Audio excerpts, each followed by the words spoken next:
یعنی قرآن مجید کې اولنې سورت سورت الفاتحه ده چې موږ هر مونځ کې وایو الحمدلله رب العالمین. دا سورت په مکه کې په پیغمبر علیه السلام باندې نازل شوی او دې کې 7 آیتونه دي. آیت دې 7 او نزول د پیغمبر علیه السلام د نبوت ابتدایي زمانه کې شوی و او کلمات د سورت 27 دي او حروف په دې کې 140 دي. بیا سورت الفاتحه موږ وایو الحمدلله رب العالمین. د دې ډېر زیات نومونه دي. مفسرینو لیکلي چې د سورت الفاتحه ډېر نومونه دي، خو یو څو نومونه به زه تاسو ته ووایم. لکه سورت الفاتحه اولنی نوم دی. د قرآن مجید چې کله موږ پوره وکړو سورت الفاتحه اول موږ وایو، نو په دې وجه باندې دې ته موږ سورت الفاتحه وایو، یعنې د دې د قرآن مجید ابتدایي سورت، په دې وجه موږ دې ته سورت الفاتحه وایو. دویم نوم دی سورت الحمد، یعنې دې کې د الله رب العزت حمد او ثنا بیانېږي او دا سورت د الحمدونه شروع کېږي، نو په دې وجه باندې دې ته سورت الحمد هم ویلی شي. بیا بل القرآن، دغه سورت ته القرآن ویلی شي ځکه چې د قرآن مجید د اول نه واخله تر اخره پورې په قرآن مجید کې چې کوم مبحث، کوم بیان او کوم تعلیم دی، هغه ټول الله پاک صرف او صرف په دغه سورت الفاتحه کې موږ بیان کړي. نو دې ته ویلی شي القرآن. او بیا السبع المثاني د دې سورت نوم دی. دا ځکه چې دې کې 7 آیتونه دي او په هر مونځ کې دا ویل کېږي. او یا بله خبره ده چې دغه سورت 2 پیرې نازل شوي دي. په پیغمبر علیه السلام باندې دغه سورت 2 پیرې نزول شوي دي. بیا سورت الکنز هم ورته ویلی شي، سورت الوافیه، سورت الکافیه، سورت الشفا او سورت الشافیه. چې یو انسان بیمار وي او په صحیح عقیدې سره د سورت الفاتحه په یو اوبه باندې دم کړي او هغه اوبه وڅښي، الله پاک دې شفا ورکوي. دا سورت الشافیه. او بیا سورت الدعاء، یعنې دا سورت الفاتحه ته سورت الدعاء هم ویلی شي. کله چې موږ وګورو اصل کې دا سورت الفاتحه یو دعا ده چې موږ وایو الحمدلله رب العالمین، شروع کو اهدنا الصراط المستقیم، موږ ته نیغه لاره وښایه، دا دعا ده. نو الله پاک په جواب کې موږ ته قرآن مجید پیش کوي، انشاءالله مخکې به وایو. او بیا سورت التعلیم المسأله، سورت السوال هم دی. او بیا سورت المناجات، دې کې د دعا موږ د الله رب العزت نه دعا غواړو، په دې وجه باندې دې ته سورت التعلیم المسأله، سورت السوال، سورت المناجات، سورت التفویض دا هم ورته ویلی شي. او بیا سورت النور هم ورته ویلی شي، سورت الشکر هم ورته ویلی شي او سورت الصلات هم ورته ویلی شي. دې نه علاوه نور نومونه هم د دې سورت شته، او دا دومره به کافي وي. موږ ته پکار دی چې موږ اول توجه سره کېنو او سنه څنګه یاد کړو او خپل کور کې بچو ته هم وښایو. ځکه پیغمبر علیه السلام فرمایي خیرکم من تعلم القرآن وعلمه، بهترین انسان هغه دی چې هغه قرآن مجید په خپله زده کړي او بل مسلمان ته وښایي. بیا د سورت الفاتحه خصوصیت دی. د هر یو انسان هم ځان له خصوصیت وي، د چا اخلاق ښه وي، د چا کردار ښه وي، د هر یو انسان ځان له خصوصیت وي. په شان دې د سورت هم خپل یو خصوصیت دی. لکه د سورت الفاتحه خصوصیت دا دی چې د ټول سورتونو نه اولنی سورت په قرآن مجید کې هغه سورت الفاتحه د دومره مقام والا سورت دی، دومره مقام والا. او بل مونږ چې کله وګورو د قرآن مجید په پیغمبر علیه السلام باندې نازل شوی دی په 23 سالو کې، او د هر یو سورت نه یو ټوکړه هغه په پیغمبر علیه السلام باندې نازل کېدل. او سورت الفاتحه داسې یو سورت دی چې د اول نه واخله تر اخر پورې په پیغمبر علیه السلام باندې مکمل نازل شوی دی. یعنې په حصو کې تقسیم شوی نه دی، بلکې مکمل په پیغمبر چې کوم سورت نازل شوی دی په قرآن مجید کې هغه سورت الفاتحه ده. بیا د سورت الفاتحه په شان د سورت پیغمبر علیه السلام باندې چې کوم قرآن نازل شوی دی، د پیغمبر علیه السلام نه مخکې 3 پیغمبرانو باندې کتاب د الله نازل شوی، تورات، انجیل، زبور. دا سورت الفاتحه داسې یو سورت دی چې نه په تورات کې د دې په شان دی، د دې په مثل او د دې د نظیر په شان یو سورت، نه په زبور کې او نه په انجیل کې، او نه د قرآن مجید د الف لام میم نه واخله تر والناس پورې د سورت الفاتحه په شان بل یو سورت نشته. دا دومره عظمت والا سورت دی. اوس موږ سوچ وکړو چې د ټول قرآن یو وړوکی یو سورت دومره عظمت لري، ټول قرآن څومره عظمت لري. بیا سورة الفاتحه بل یو خصوصیت دا دی چې کله یو انسان یو کار شروع کوي دې کې به څه مطلب او غرض وي. کله چې موږ سورة الفاتحه شروع کوو نو موږ الله رب العزت نه دعا غواړو چې الله موږ ته هدایت راکړه، الله موږ ته نیغه لاره وښایه. جواب کې الله پاک فرمایي زما بنده اهدنا الصراط المستقیم، تا د نیکې لارې طلبداري وکړله، ما نه دې وغوښتله، اوس به داسې وکړم چې زه به درته نیغه لاره وښایم. جواب کې الله پاک فرمایي الف لام میم ذلک الکتاب لا ریب فیه، کوم لار چې ته غواړې، کوم بهترینه لار باندې ته تګ غواړې، هغه لار دا دی چې موږ د سورة الفاتحه نه پس روان دي. آیا بسم الله د هر یو سورت جز دی او کنه د قرآن مجید جز دی او کنه د سورة الفاتحه جز دی؟ ځکه چې کله موږ وګورو بسم الله الرحمن الرحیم لیکل شوی وي هر یو سورت سره، او چې کله امام په مانځه کې مخکې شي او هغه الحمدلله رب العالمین ووایي، هغې نه پس چې کوم یو سورت هم وایي بسم الله پکې نه وایي. حالانکه قرآن مجید کې هر یو ځای کې بسم الله لیکلی شوی وي. نو دې باره کې یو خبره یاد ولرئ چې بسم الله الرحمن الرحیم دا صرف د سورة النمل جز دی، یعنی دا خاص د سورة النمل پورې دا د هغې جز دی، دې نه علاوه د یو سورت هم دا جز نه دی. لکه د سورة الفاتحه ده، سورة الفاتحه الحمدونه ولا الضالین پورې بسم الله د دې جز نه دی. اوس دا بسم الله ولې لیکلی کېږي هر ځای کې؟ نو چې کله پیغمبر علیه السلام باندې وحي نازلېدل، نو پیغمبر علیه السلام ته په پته نه لګېدل چې دا سورت د کوم ځای نه کوم ځای پورې دی. قرآن مجید و پته ورته نه لګېدل. حضرت ابن عباس رضی الله تعالی عنه فرمایي کله چې بسم الله الرحمن الرحیم نازل شو نو پیغمبر علیه السلام ته په پته ولګېدل چې دا سورت دې ځای نه دې ځای پورې دی. نو د فرق دپاره د امتیازوالي دپاره د بسم الله الرحمن الرحیم هر یو سورت سره لیکلی کېږي. او بیا سورة الفاتحه په باره کې نبي علیه السلام فرمایي چې دا سورة الفاتحه دا یو داسې سورت دی چې د الله او د بنده په مابین دغه سورت نصف دی، نیم دی. څه مطلب دا دی چې سورة الفاتحه یو داسې سورت دی کله چې د انسان په مانځه کې ودرېږي موږ خو نه پوهېږو، خو اصل کې چې کله دغه انسان په مانځه کې ودرېږي دی د الله سره خبرې کوي، دی د الله بړایي کوي، دی الله نه سوال غواړي، دی چې کله وایي الحمدلله رب العالمین، انسان چې کله ودرېږي الحمدلله رب العالمین، الله جواب کې وایي زما دومره بهترین انسان، دومره بنده، هغه انسان چې کوم باره کې فرشتو ویلي وو چې الله انسانان نه پیدا کړو، دا هغه څوک پیدا کړي چې په دغه ځمکې کې قتل و قتال کوي، دا پیریان پیدا کړي چې دغه ځمکې کې فساد کوي، الله ته اوس انسان پیدا کړي چې په دغه ځمکې کې فساد کوي. اوس چې کله دغه بنده چې الله پیدا کړو او دې د الله عبادت کوي، الله پاک فرمایي چې کله بنده وایي الحمدلله رب العالمین، جواب کې الله پاک فرمایي زما بنده زما حمد بیان. دې ځینې یو خبره وشي الحمدلله رب العالمین، هغه ته الله جواب ورکړي چې زما بنده زما حمد بیان کړو. دلته یو مسله موږ واضحه شو چې دغه لمونځ موږ په قرار او بهترین طریقې سره وکړو چې موږ ووایو الله طرف نه موږ ته جواب ملاوي. چې کله موږ ووایو الرحمن الرحیم، الله پاک فرمایي زما بنده زما تعریف وکړو، او کله چې موږ ووایو مالک یوم الدین، الله فرمایي چې زما بنده زما بزرګي بیان کړله. ایاک نعبد و ایاک نستعین اهدنا الصراط المستقیم، الله فرمایي چې کله بنده ووایي اهدنا الصراط المستقیم، نو دا نسب زما په باره کې دی او نسب د بنده په باره کې. ایاک نعبد، موږ عبادت د چا لپاره کوو؟ د الله لپاره کوو. بیا جواب کې الله فرمایي و ایاک نستعین، دغه انسان مانه مدد غواړي او الله فرمایي چې دې چې مانه کم مدد غواړي هغه زه ورله ورکوم. دا نسب د بنده او نسب د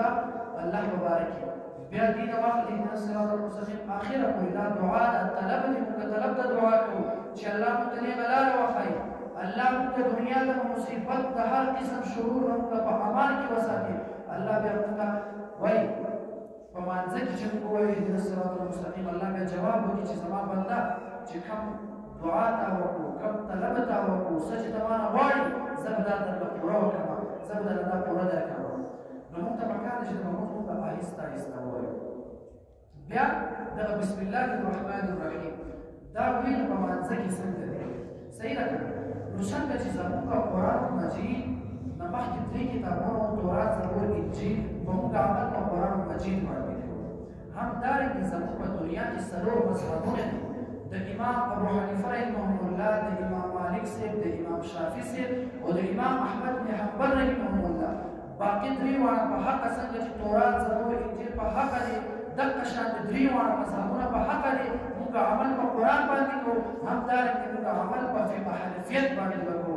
اوس دا بسم الله الرحمن الرحیم تاسو خیال وکړئ، کله چې موږ یو کس سره خواته ودرېږو دا کس په چغه باندې کوي بسم الله الرحمن الرحیم.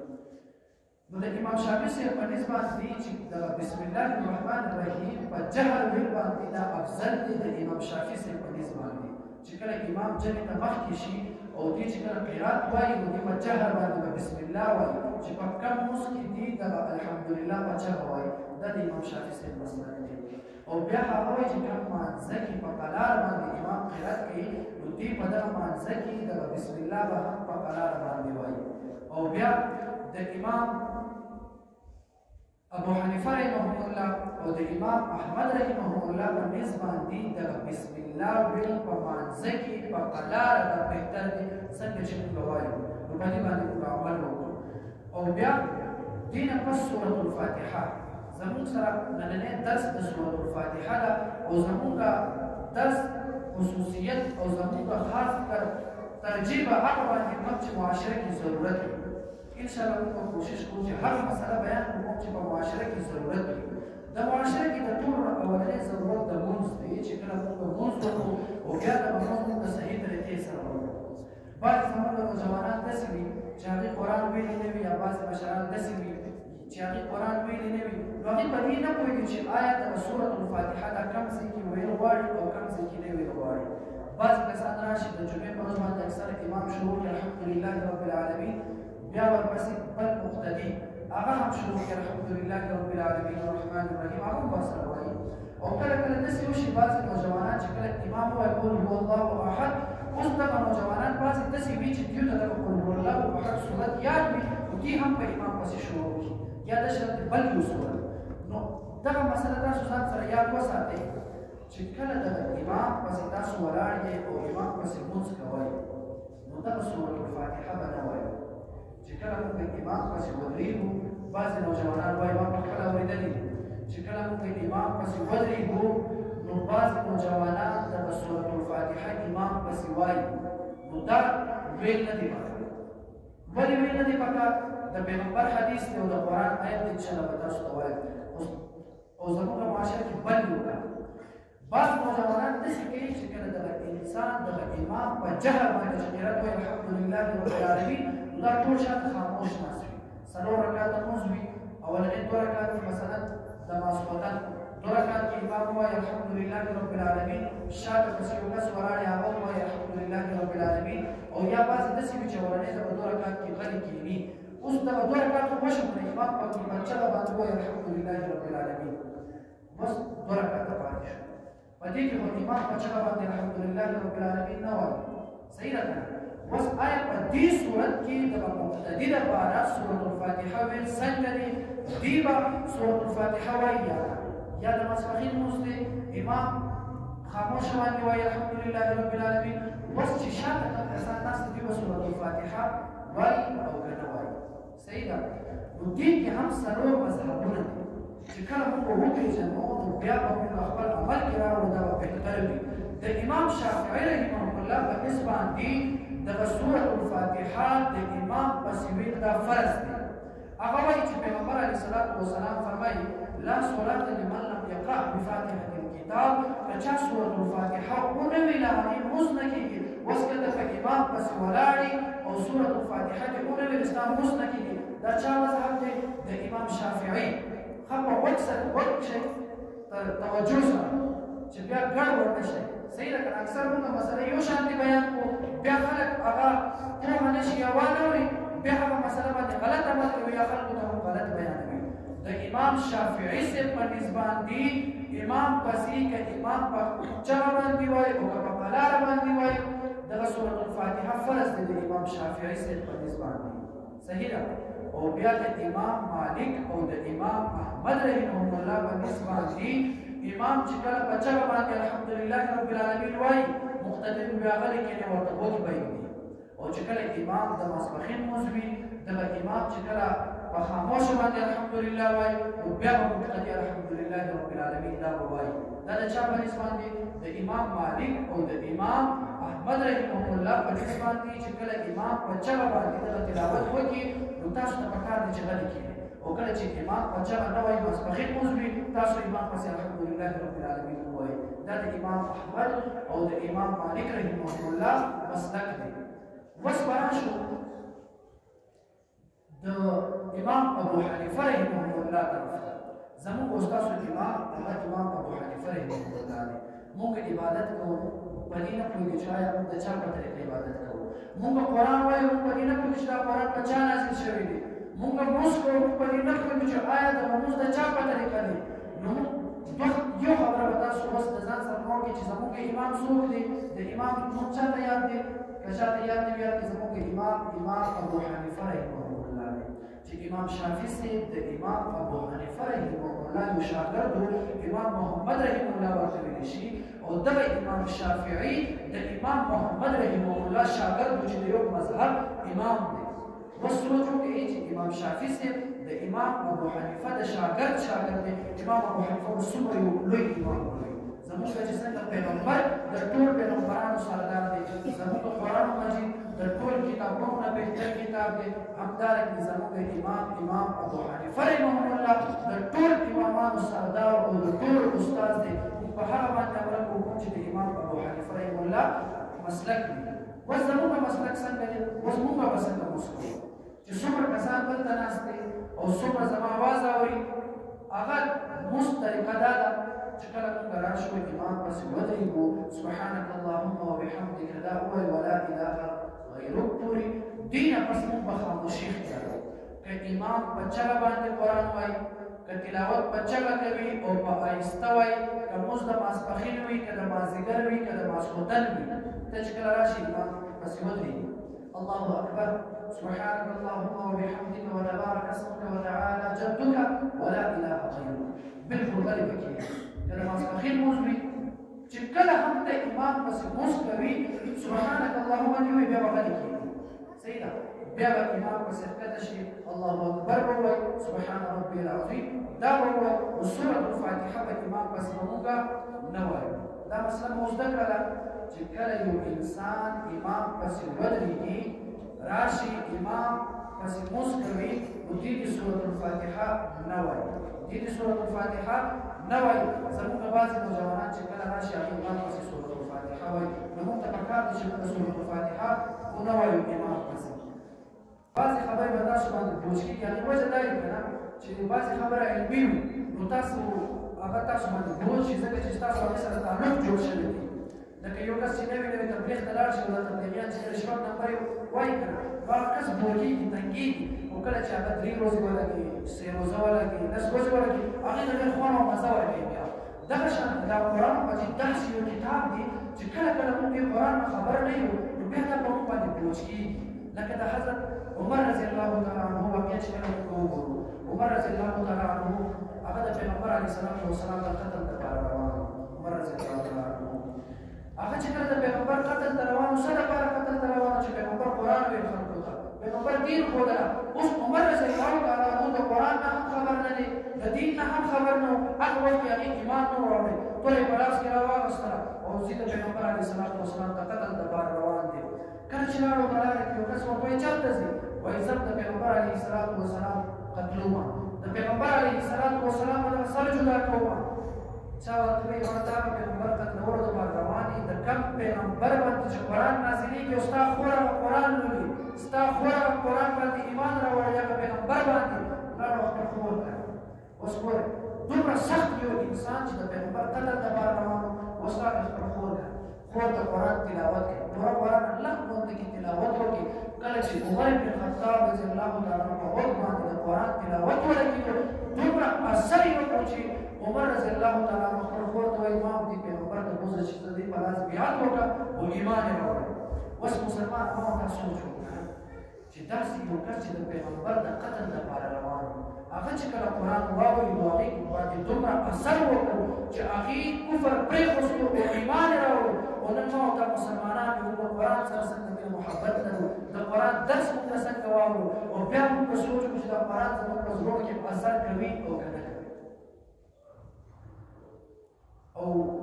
چې کله موږ وګورو دا قرآن دومره په اسانه نه ده راغلی چې بس زه به دلته مخې ته کښېنم او تاسو ته ووایم تاسو به ووایئ بس خبره ختمه یا زه دې ځای نه لاړ شم مدرسه کې 8 کاله تېر کړم او دا قرآن زده کړو بس خبره ختمه نه چې موږ 8 کاله په مدرسه کې تېروو که نه دا هېڅ مشکل او هېڅ ګران کار نه دی خو چې کله موږ قرآن اصل هغه ځای ته ځان ورسو چې دا قرآن څه شی دی دا قرآن کوم یو کتاب دی کله چې قرآن الله پاک لوی محفوظ نه نازلول الله پاک اسمان ته عرض وکړو چې اسمانه دا قرآن مجید نازلومه اسمان ورته وایي الله د جنت وزن مې برداشت کړی دی ستا د نورانیت مخلوق د فرشتو وزن مې برداشت کړی دی اسمان وایي الله ما د عرش د کرسي دغه وزن برداشت کړی دی خو الله پاکه دومره طاقت نه لرم چې دغه قرآن دغه وزن برداشت کړم دومره مرتبه او دومره یو سخت کلام بیا الله پاک ځمکې ته عرض کوي ځمکې ته وایي چې دا قرآن در باندې نازلوم ځمکه الله ته فرمایي الله ته وایي الله پاکه ما په دغه ځمکه کې دومره انسانان اوسېږي دومره پیریان اوسېږي د دې وزن زه برداشت کولی شم الله په دغه ځمکه کې دومره غټ دم غرونه دي د دې وزن زه برداشت کولی شم الله په ما دغه ځمکه وایي دومره غټ سیندونه دریابونه دي د دې وزن زه برداشت کولی شم خو الله ستا کلام دومره مؤثر دی ستا کلام دومره طاقتور دی ستا کلام دومره پاورفول دی چې زه طاقت نه لرم چې زه د دې دغه وزن او د دې دغه بوج برداشت کړم اوس موږ سوچ وکړو چې پیغمبر علیه السلام داسې یو شخصیت و چې هغې د قرآن مجید دغه بوج برداشت کړو او زما او ستا دپاره یې برداشت کړی دی صرف دغه امام راشي دغلته مونځ وکړي الله اکبر ښکته شو بره شو ولاړو خبره ختمه بس ملا دغلته درس وکړو دا قرآن واورېدل خبره ختمه لږ د دې حقیقت ته لاړ شه چې دا قرآن مجید څومره په مشکله موږ ته رسېدلی دی ته چې یو کور جوړ کړي یو بلډینګ جوړ کړي او ته هغه مکمل تیار کړي او هغې ته د دخول لپاره خپل کار ورته ننوځي او چې کله ته دغه کور تیار کړي او څوک راشي دغه کور ونړوي دغه کور وران کړي څومره تکلیف او مصیبت او پریشاني به در باندې راځي ستا یو نوجوان بچي به وي هغې د واده پروګرام به وي صحیح ده او سبا د هغې واده پروګرام دی او څوک راشي ستا د سترګو مخې ته ستا دغه بچې ټوکړې وکړي ستا په زړه باندې به څه تېرېږي ستا هغه خوشحالي څنګه به هم بدله شي اوس زه چې کله دغه قرآن مجید په پیغمبر علیه السلام باندې نازلېدل دومره تکلیف او دومره زورونه په پیغمبر راتلل چې د دنیا ټول انسانان د دنیا ټول پیغمبران د دنیا هر یو طاقت چې یو طرف ته کي د پیغمبر علیه السلام طاقت بل طرف ته کي د دنیا ټول باډي فلډر پهلوانانو طاقت یو طرف ته د پیغمبر طاقت بل طرف ته دا ټول طاقت پیغمبر علیه السلام طاقت نه رسي اوس د قرآن طاقت وګورئ چې کله په پیغمبر علیه السلام باندې قرآن نازلېدل نو سخته د یخني موسم به وه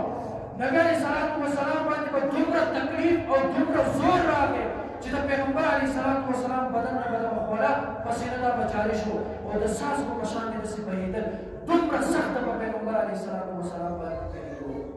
چې کله قرآن مجید نازلېدل پیغمبر علیه السلام دغه رنګ هغې دغه شکل و صورت دغه رنګ دا بالکل زړ شو د تکلیف په وجه باندې کله چې په انسان باندې تکلیف او مصیبت راشي نو د دې دا رنګ زړ شي یا سور شي اوس چې کله په پیغمبر علیه السلام باندې قرآن نازلېدل پیغمبر علیه السلام د دنیا د ټولو نه طاقتور انسان و هغه باندې چې قرآن نازلېدل پیغمبر علیه السلام دغه رنګ دا مکمل زړ شو دا مکمل سور شو دومره تکلیف او مصیبت په پیغمبر علیه السلام باندې راغی او کله چې ما او تا باندې لږ مصیبت راشي موږ څومره افسوس کوو یا په یو کار کې موږ محنت وکړو کوشش وکړو تکلیف برداشت کړو هغې هغې باوجود هغه کار مونږ نه وران شي څومره تکلیف مونږ ته ملاوېږي چې پیغمبر زما ستا دپاره دومره تکلیف برداشت کړی دی او ما ورته هغه پیغمبر دغه قرآن دې ته مونږ شا اړولې دې ته مونږ فکر نه کړو غور نه کړو منځونه کوو خو قرآن نه وایو منځونه کوو خو مونږ قرآن په مطلب ځان نه پوهیو پیغمبر علیه السلام به درته څه وایي چې انسان ستا د قرآن دپاره ستا د ایمان سلامتي دپاره په ما دومره تکلیف راتلل تا د قرآن دپاره کم ټیم ورکړو د قرآن دپاره دې څه محنت او کوشش کړی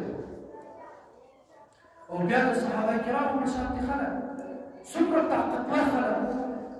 یو صحابي وایي پیغمبر علیه السلام سر مبارک زما په بدن باندې پروت و د پیغمبر علیه السلام سر مبارک په دې ځای باندې پروت و په دې ټیم کې اسمان نه جبرائیل علیه السلام کوزیږي او د قرآن یو آیت یو ټوکړه راوړي او په پیغمبر علیه السلام باندې وحي نازلېږي وایي د وحي د دې طاقت او د وحي زور څومره صحابي چې د دنیا ټول خلک راغونډ شو یو صحابي خو خاورو ته نه رسول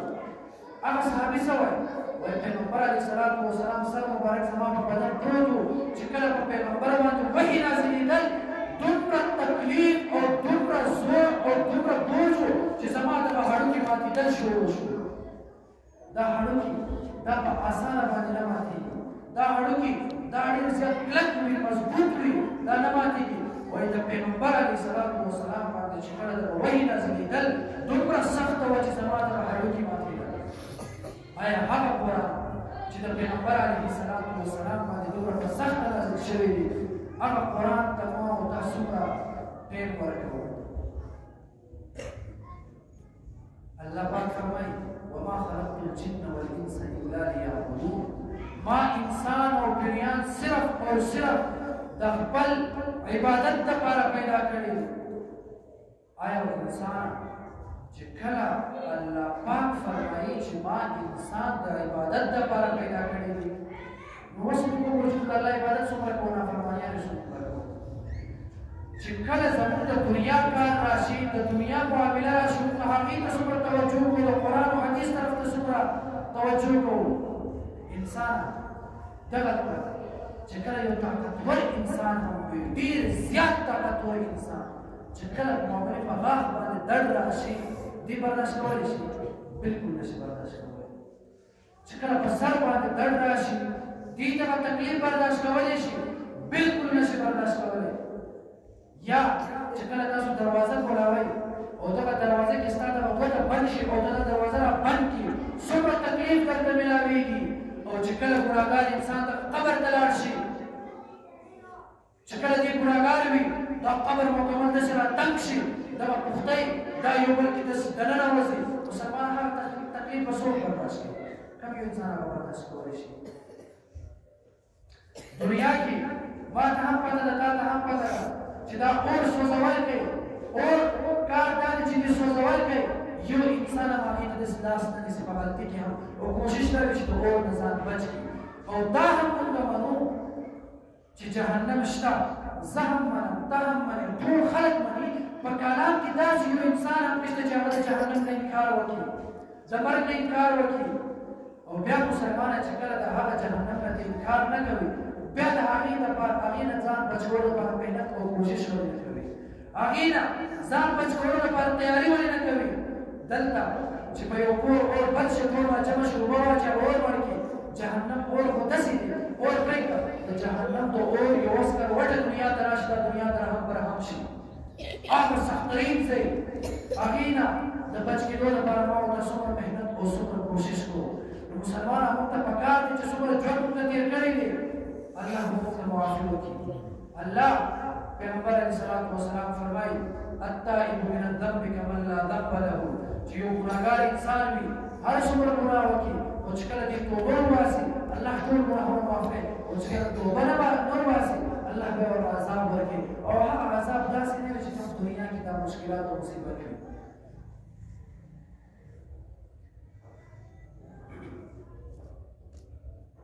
دنیا یو کال پرېږده د دنیا یوه ګنټه ته په دغه جهنم کې وي او دغه اور کې پروت وي څه کیفیت او څه حالت وي او د جهنم اور نه تاسو خبر یې بس موز وکړو تلاوت وکړو صدقه ورکړو نفل وکړو ښه اخلاق دې وکړو بس دا دین دی نه دین اسلام اصل کې هغه دی کوم چې تبلیغي حضرات بیانوي دین اسلام هغه دی کوم چې مونیان بیانوي دین اسلام دا نه دی چې ته راشي قرآن واورې او بس لاړ شي دین اسلام دا نه دی ته قرآن واورې او لاړ شي بلکې دین اسلام دا دی چې دا قرآن ته په خپل ژوند کې راولې دا یو دستور یو قانون دی چې ته دې باندې عمل وکړي او موږ څنګه چل کوو روژه راشي منزله راشي روژه راشي تلاوت وکړو روژه ختم دین ختم اسلام ختم کله چې پیغمبر علیه السلام د قیامت په ورځ باندې زما د ګروان نه ونیسي ستاسو د ګروان نه ونیسي او تاسو ته وایي زما امتیه ته هغه امتي چې ستا دپاره د تایید په دغه ښار کې په ما باندې د کانو باران شوی دومره بېعزتي چې کافر د جهنم خشاک د جهنم سپي کافران راپاسي او زما او ستا په پیغمبر چې د دنیا د ټول پیغمبرانو نه بهتر و په هغې باندې د کانو بارانونه کېږي د پیغمبر دغه بدن بلکل د وینو نه سور کېږي هغه پیغمبر چې زما او ستا ګروان نه ونیسي ای مسلمان تا څه کړی ما خو ستا دپاره د کانو باران به یې برداشت کړی تا زما دپاره څه کړی دی بیا به څوک ورته جواب ورکړي صرف زموږ په معاشره کې اسلام دغه نوم پاتې دی او مسلمانیت نشته او بیا که چېرته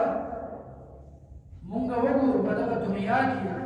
یو طرف ته انګریز او بل طرف ته مسلمان اگر که انګریزان کافران وي مسلمان نه بدتر وي مسلمان سره مقابله نشي کولی خو بیا هم زما او ستا نه زیات الله او پیغمبر دغه انګریز خوښوي تاسو مینه خبر یې د انګریز ټول قانون وګورئ د انګریز ساینسدانانو ټول د کامیابي راز چې موږ وګورو هغې دغه ساینس راځي په قرآن ختمیږي هغې چې څومره کامیابي طرف ته ځي ټول سبق د قرآن نه حاصلوي نو مسلمانه چې کافر د قرآن نه دومره سبق حاصلوي ما او تا ته څه چل شوي چې موږ د قرآن نه سبق نه حاصلوو او بیا خپل نوجوان طبقه خپل نوجوان ورونو ته وایي چې زموږ له شکل و صورت او زموږ ناسته پاسته زموږ چال چلن په معاشره کې زموږ اٹھنا بیٹھنا د غیر په طریقه زموږ کھانا پینا د غیر په طریقه زما د پیغمبر سنت جنازې وځي زما د پیغمبر تعلیمات بالکل ختمولی شي زموږ په معاشره کې نوجوان کم طرف ته روان دي دغه نوجوان نن سبا د امریکا د یورپ د فرانس هغه خلکو شکل و صورت خپل اپناو کوي مسلمانه صحیح ده ته د امریکې او د انډیا د فلمي اکترانو شکل و صورت اختیاروي خو د دنیا یو تاریخ به تاته ووایم د نوجوان طبقه یو هالیوډ داسې یو فلمي اکټر و چې هغې به فلمونه جوړول هغې عمر ډېر زیات هغه اوس یو ځای ته راشي هغې د انټرویو واخلي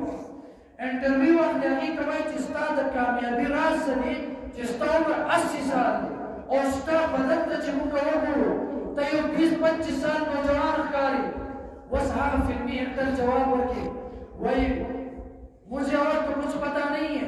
लेकिन मैंने एक आदमी को फॉलो किया है मैंने एक आदमी को फॉलो करके मैं उसके पीछे चलता हूँ जो बात उसने कही है मैं उस पर अमल करता हूँ जिसके नतीजे में आज मेरा बदन और मेरी शक्ल सूरत ये है वही जमा खबर में 80 साल जमा उम्र में और जमाना का बदन सुबहकारी का 25 साल नौजवान वही जमाना दी कामयाबी राज نور نه خوراک دی او نه بل داسې ورزش دی خو صرف دومره دی چې یو انسان تېر شوی دی زه هغه فالو کوم اوس چې کله دغه انټرویو والا کسان او مخامخ چې څومره خلک وو دوی تلاش شروع کړو دوی فکر وکړو غور وکړو چې موږ هم داسې یو رولز داسې یو طریقه اختیار وو چې زموږ دغه صحت ښه شي زموږ د جوانۍ ختم نه شي دوی چې کله دغه طریقه راډول سرچینګ شروع کړو هغې کې معلومات وکړله چې بیا لاړل هغه طریقه د پیغمبر علیه السلام چې هغه اکټر د پیغمبر علیه السلام طریقه اپناو کړې چې هغه کافر چې د پیغمبر طریقه اپناو کړې چې هغې ته دومره فایده رسوي ما او ته چې د پیغمبر اختیار کړو طریقه ما او تا ته به څومره فایده به رسوي او بیا پیغمبر علیه الصلاة والسلام فرمایي المرء مع من احب، دنیا کې چې د چا په شان د شکل او صورت اختیار کړي، د چا په شان دي ناسته پاسته دي وي، قیامت پر ورځ باندې به هغې سره پاسي. اوس که چېرته زه ملا یم، زما په سر پګړۍ وي، زه اگر چې د دنیا د ټولو نه لوی عالم ولې نه شم، خو چې کله زما طریقه شکل او صورت د پیغمبر په طریقه نه وي، زه جنت ته نه شم تللی. او کله کله داسې هم وشي چې ته ډېر ګناهګار به وي، ډېر خطاکار به وي، خو چې کله د پیغمبر شکل او صورت اپناو کړي، دغه شکل او صورت په وجه باندې پیغمبر علیه الصلاة والسلام قیامت په ورځ باندې ستا شفاعت وکړي. او کله کله داسې هم وشي 5 وخت لمونځ وکړي، روژه هم ونیسي، تلاوت هم وکړي، ذکر و اذکار هم وکړي، خو ستا لباس شکل و صورت د پیغمبر طریقه نه وي، بیا هلته ستا دغه عبادت په کار نه راځي. نو موږ ته پکار ده چې خپل دغه شکل و صورت د چا په طریقه جوړ کړو؟ د پیغمبر علیه الصلاة والسلام په طریقه جوړ کړو. خپل دغه شکل و صورت، خپل دغه ناسته پاسته د پیغمبر په طریقه جوړ کړو. او دا کله جوړېږي؟ کله چې مور او پلار د خپل بچي تربیت وکړي. دغه صحابه کرامو چې هغې ته په دغه دنیا کې د جنت زیری میلاو شوي وو، هغه زما او ستا په شانتې انسانانو، خو هغې محنت کړی و، کوشش کړی و، قرآن سره خپل تعلق او نسبت جوړ کړی و. او زموږ په معاشره کې هر یو پلار او هر مشر خپل بچي ته د دنیا مفاد درس ورکوي، د دنیا درس ورکوي، او دین اسلام پرېښودی دی. نو موږ ته پکار دی چې خپل بچو له موږ څه درس ورکړو؟ د دین اسلام درس ورکړو. آهسته آهسته آهسته آهسته را به شو، کېنولو انشاءالله زه به هم تاسو سره عادت شم. لکه اوس چې زه درس کوم، زه به تاسو سره عادت نه یم، ما ته به دومره پته نه وي چې ستاسو مزاج څه دی، ستاسو په دغه معاشره کې د کومو خبرو ضرورت دی. انشاءالله آهسته آهسته زه به هغه هم زده کړم، او بیا تاسو به هم زده کړئ چې دین اسلام څه شی دی. اصل کې موږ دین اسلام او دغه قرآن او دغه حدیث موږ نه پېژنو. دا چې کله موږ وپېژنو، نو بیا هر یو انسان د دې طرف ته په خپله مایله کېږي. ګوره موږ خلک دا وایي چې دا تبلیغیان او دا مولیان یو تک نظره دي، داسې وایي چې دوی حالانکې داسې نه ده. څنګه چې د کافران د جهاد نه یېرېږي چې دا جهاد به دهشتګردي وي، همدارنګې دا مسلمان د اسلام نه یېرېږي. اسلام څه شی دی؟ د مشر عزت، په کشر باندې شفقت، یو انسان په تکلیف کې مبتلا وي هغې سره همدردي کول، په معاشره کې غلط کارونو نه منع کول. اسلام دا دی. اسلام څه شی دی؟ چې کله مشرانو مخې ته کښېني فضول خبرې مه کوه. چې کله مشر یو بوډا مشر وي، کله کشرانو سره کښېني دنیاوي فضول خبره مه کوه، دغه کشرانو ته تربیت ورکړه، د دې دغه ذهن اسلام طرف ته جوړ کړه. اسلام موږ ته دا درس راکوي، اسلام موږ ته دا درس راکوي چې په معاشره کې د امن او امان او د حیا او د پرده د ماحول جوړ شي. اسلام موږ ته دا درس راکوي چې د خور او د مور او د خپلوانو په مابین کې تمیز وکړو.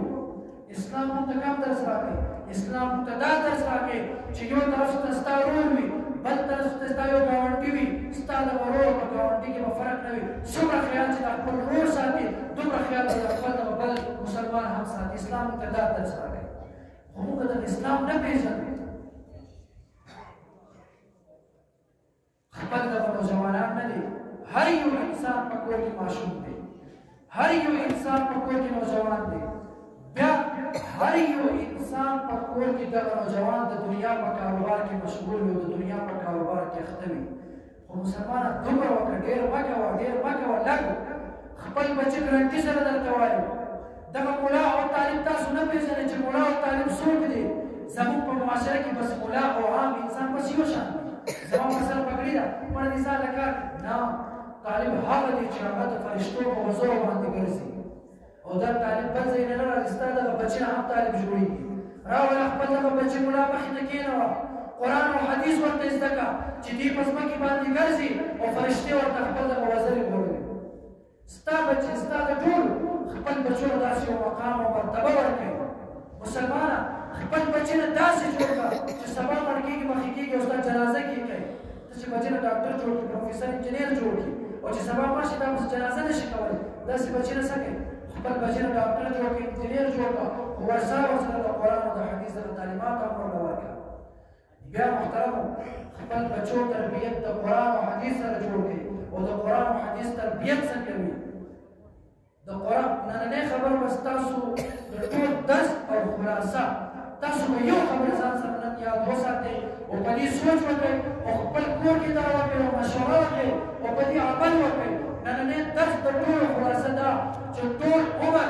پلاره تا به د ټول عمر د خپل بچي تربیت کړې وي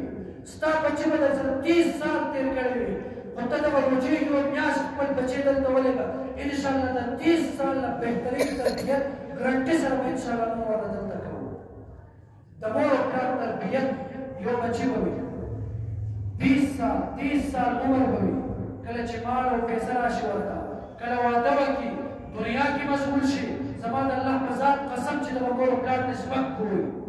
هغه بچي چې 20 سال ته هغې تربیت وکړي هغه بچي چې 20 سال ته هغه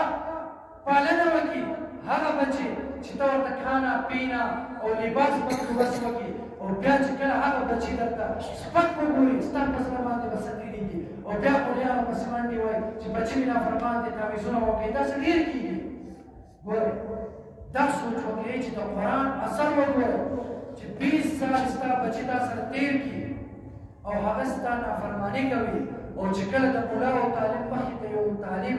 یو ماشوم راشي کښېني او قرآن وایي حدیث وایي خپل مور او پلار خو پرېږده په معاشره کې هر یو مشر ته د عزت په نظر وګوري هر یو کشر سره ښه اخلاق نو موږ ته پکار ده چې خپل بچي موږ چېرته بوځو مدرسې ته او د قرآن دغه تعلیم ته راوړو داسې به کوو که انشاءالله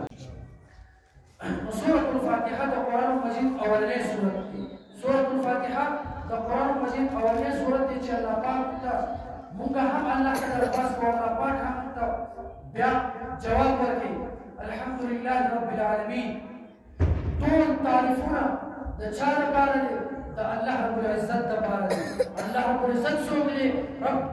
رب چې د ټول عالمینو دی د ټول مخلوقاتو رب څوک دی الله رب العزت دی دلته رد وشو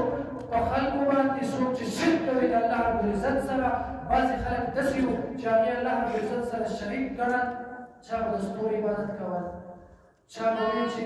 الملائکة بنات الله چې دغه فرشتې دا د الله رب العزت نعوذ بالله لویان دي او څوک داسې وو چې دغه فرشتې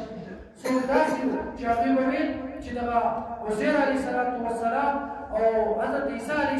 السلام نعوذ بالله د الله زامن دي انشاءالله تفسیر به سبا وکړو ورشئ چې دلته رد دی په شرک باندې اوس شرک څه ته وایي شرک دې ته نه وایي چې موږ یو بت جوړ کړو او هغې ته موږ سجده وکړو دې ته شرک نه وایي شرک څه ته وایي انشاءالله سبا ووایو شرک دې په خبرو کې هم شرک په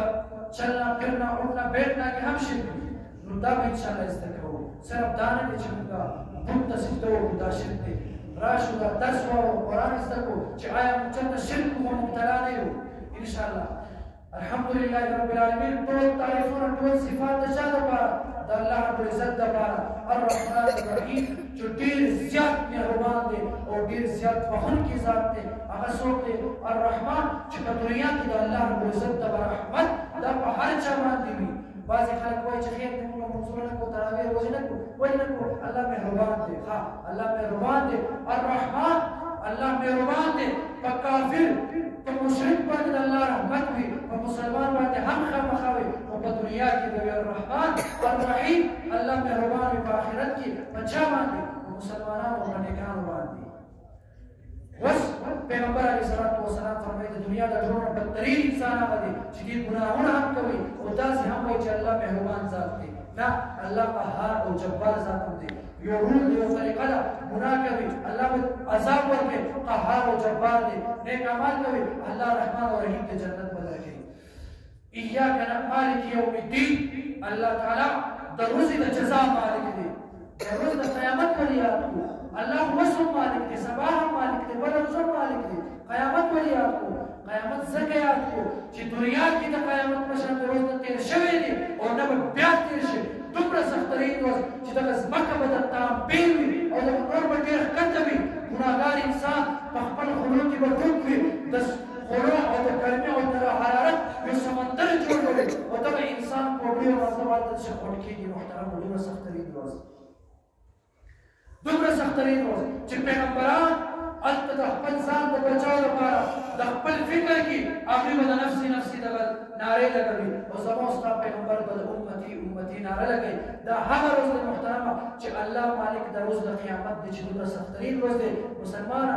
درته وایي دنیا کې ژوند تېروه کاروبار وکړه صحیح ده دنیا کې به دې الله ونه نیسي دنیا کې به دې الله په عذاب کې مبتلا ونه کړي دنیا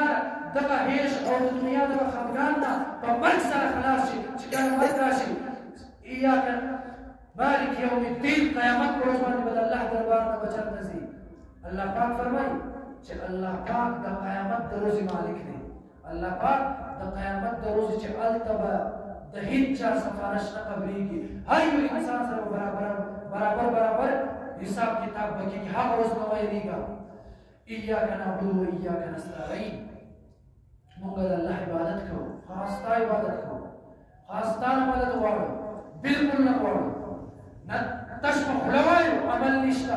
نعبدو موږ عبادت کوو خاص عبادت مونږ زموږ د پیغمبر په طریقه نشته اودس شهادت د پیغمبر په طریقه نشته الفاظ د پیغمبر په طریقه نشته څنګه موږ د الله عبادت کوو دا به انشاءالله زده کوو وإياك نستعين یا الله موږ خاص تا نه مدد غواړو بالکل صحیح ده خوله وایو پنځه وخته عمل نه کوو چې کله مشکلات راشي د جادوګر پسې ګرځو تعویذونو پسې ګرځو د الله قرآن موږ پرېښوستو او باطل خدایانو پسې ګرځو نو موږ ته پکار دی چې مدد موږ د چا نه غواړو د الله رب العزت نه وغواړو نن موږ چې کله موږ ته مصیبت راشي موږ دنیا پسې نښتې یو الله پاک چې یونس علیه السلام په دریاب کې دننه د مهي په خېټه کې هغه صحیح سلامت سره ژوندي ساتي الله هغه ذات دی هغې نه به مدد غواړو صحیح ده بل چې ابراهیم علیه السلام په اور کې صحیح سلامت ژوند تېروي مدد به د هغه ذات نه غواړو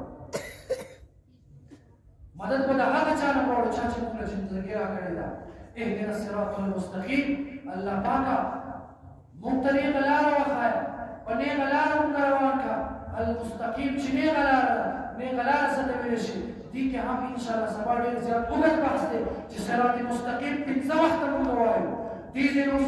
موږ وایو چې موږ دې ځای کې دلته موږ ګاډي کې کېنو چېرته ځو مونږورې ته ځو اوس چې د مونږورې لار چاته معلوم نه وي او مونږور پېژنې نه بیا به څه کېږي روکېږو به مونږ خپل چې ته چېرته ځې هغه ځای به پېژنې چې دلته روان یم صحیح ده اوس چې ته وایې الله پاکه په نیغه لارې مې روان کړه اول دا وپېژنه چې دا نیغه لاره څه ده هسې په خوله صراط المستقیم په نیغه لارې مې روان کړه نه چې دې ځای نه ته ځې که نه دوکان ته ځې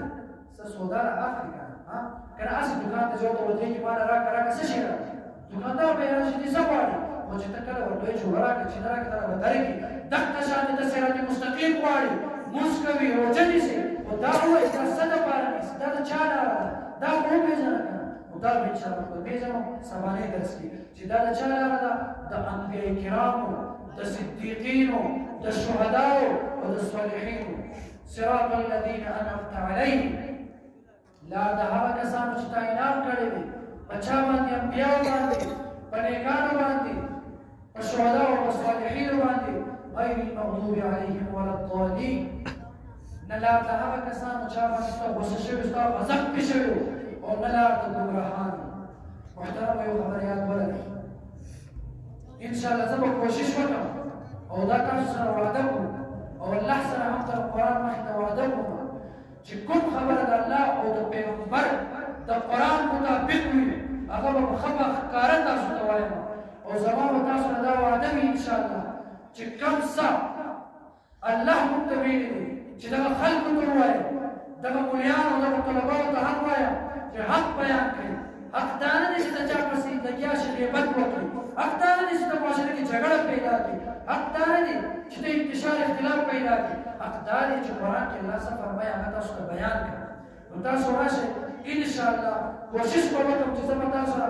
هغه شانې درس وکړم سبا نه چې تاسو به نه اورېدلي وي او انشاءالله بل تاسو ته څوک بیان کړي او بیا زه به دغه درس ځان سره ریکارډینګ کړم ولاړ شم دا به واورم چې آیا څه غلطي خو رانه نه ده شوې که په کوم خبره کې څه خطا شم د قرآن خلاف نعوذ بالله خبره مې وکړله یا د خپل منپسندیو خبره مې وکړله سبا به تاسو ته ووایم چې دا خبره مې غلط کړې وه او بیا قرآن کې دا منمانۍ خبره ستاسو ذهن کې داسې را نه شي کله کله زه یو خبره وکړم زموږ علماء کرام یو دین خبره هغې د مشرانو یا څه وجوهاتو د وجې نه کوي نو کله کله یو خبره به تاسو باندې ناشنا ولګي چې تاسو بل مولانا اورېدلی نه وي تاسو دا ونه وایئ چې دې دا ځان نه وایي یا دې دا نوي دین راوستو نه بلکې پیغمبر علیه الصلاة وسلام موږ ته څوارلس سوه کاله مخکې یو پیغام ورکړی و چې طالبه کله چې قرآن درس کوي طالبه کله چې حدیث بیانوي د دوه خبرو به ډېر زیات خیال ساتي موږ وایي پیغمبر علیه السلام کم دوه خبرې داسې دي چې دومره تاکیدا بیانوي پیغمبر موږ ته فرمایي من قال في القرآن برائه فأصابه فقد أخطأ کله چې د قرآن مسله بیانوي او دا د خپل ذهن نه یو خبره خلکو ته بیان کړو او دا بالکل د قرآن مطابق و بالکل دین سره مطابق و بالکل حق او سچ و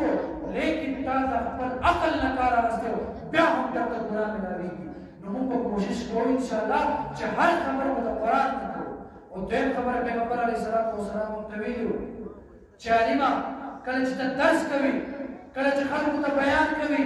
کله چې خلکو سره خبره کوي د یو خبرې ډېر زیات خیال وساته پیغمبره کومه خبره ای زما امتي زما وارثه دا خبره چې هغه شیطان چې د آدم علیه السلام ته سجده نه کولو په وجه باندې الله رب العزت لعنتي وګرځول مردود یې کړله هغه شیطان درنه جوړ نه شي ای به ته د انسان په لباس کې ای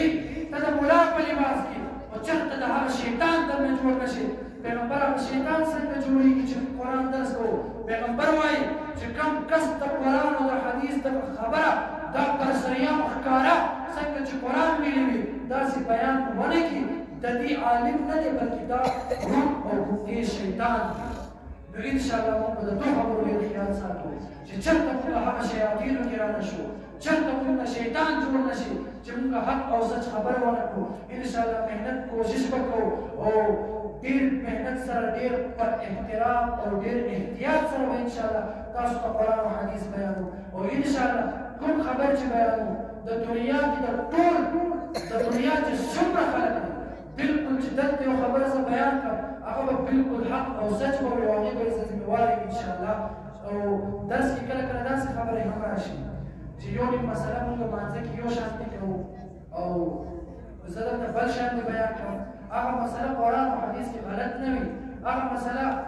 قرآن او حدیث کې غلط نه وي بلکې زما او ستا عمل کې غلط وي بیا تاسو دا ونه وایئ چې مونږ یو شانتې کوو دا بل شانتې بیان کړو چې د چا څه قسمه مسله کې اشکال وي او زما خصوصا ترجیح به سبا انشاءالله د مانځه باندې به وي چې دا مونږ به څنګه کوو ودرېږو به څنګه دین علاوه نور مسایل چې دي هغې باندې به انشاءالله زموږ اصل توجه وي په درس کې اکثر طالبان ورونه هم ناست وي مولیان هم وي که دا چا هر قسم اشکال وي راشي مانه تپوس وکړي که زه په غلطي باندې وم انشاءالله زه به هم خبرې